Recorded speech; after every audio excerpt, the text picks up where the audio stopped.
In 1791, the Second Amendment was ratified in the United States, the right to bear arms. Many wonder, but for whom were we supposed to bear arms against? These guys. And who was supposed to use them? A bunch of anime waifus. Welcome to the newest hit gacha game about protecting our freedom, Duet Night Abyss. This game has a lot of hype surrounding it because it combines some of our favorite systems into a single game. A run and gun, hack and slash, fast and furious game with lots of progression and a gacha system to get characters you enjoy, made by Pan Studio, and I ain't talking about no piano. And yes, this is a sponsored video. However, although I'm being paid, I do intend to do a fair assessment of the game on its merits and at the end, summarize any issues that I found. Surely they won't mind, right? Oh shit, here we go again. Now I did play this game in a previous beta, and they definitely have improved the game a ton, as it was much more unpolished before, but keep in mind, the game is still in its beta. And as always, if you enjoy this video, consider subscribing to the channel, and I'll be making more videos like this one, or go to twitch.tv/Genizod as I stream daily. Forget the story, characters, exploration, endgame, your next meal. First, let's talk about the most important part of the game, the movement and the combat.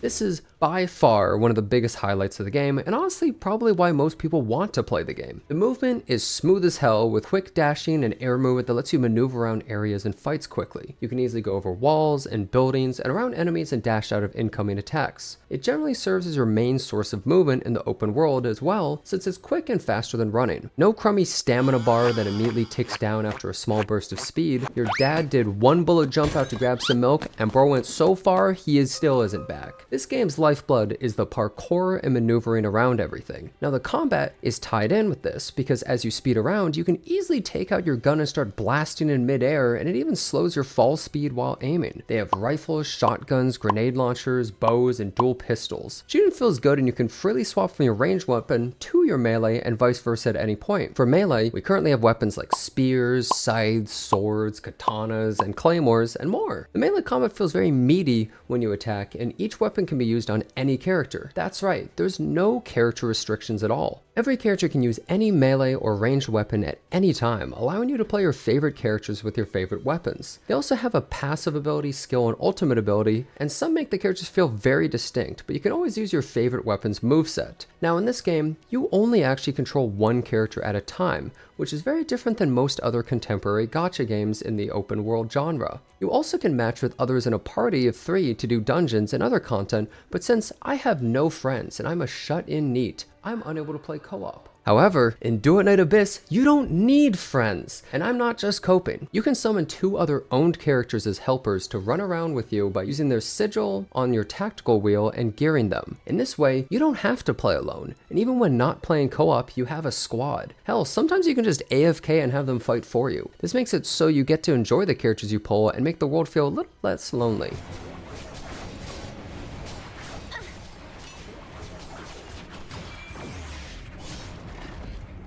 Now, let's talk about the character progression.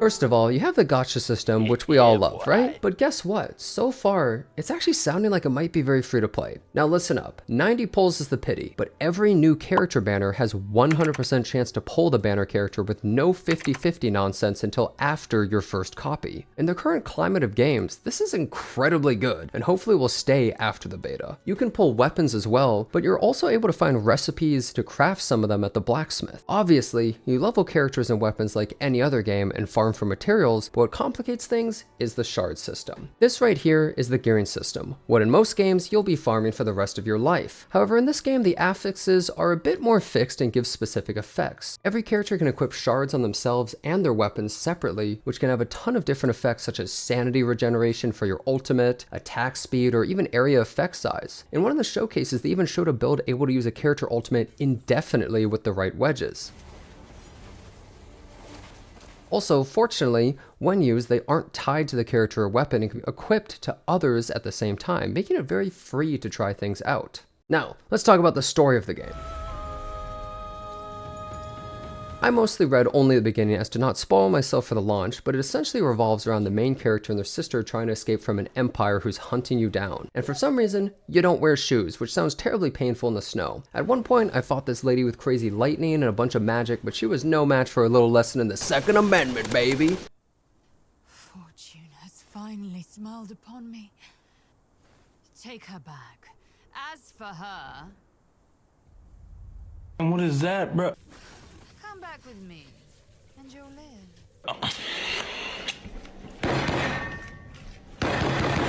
However, soon after, your sister's captured and you're thrown across the world and you have to find a way to reunite and save her. I'm starting to think these Empire guys might be the bad guys. I don't know. What do you think?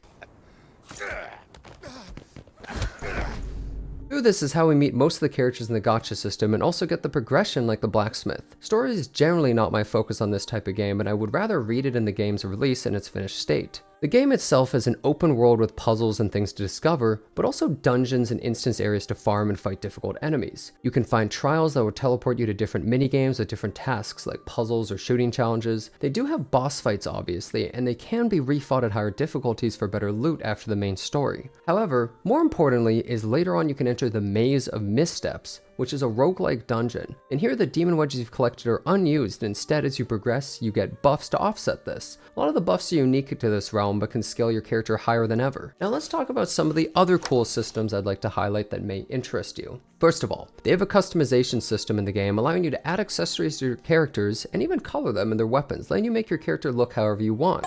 I don't know, I was playing Dress to Impress, but it's nice to see a game system actually giving some more freedom to the players. Next system is something I haven't seen in any gacha game before now. It's called the impression system.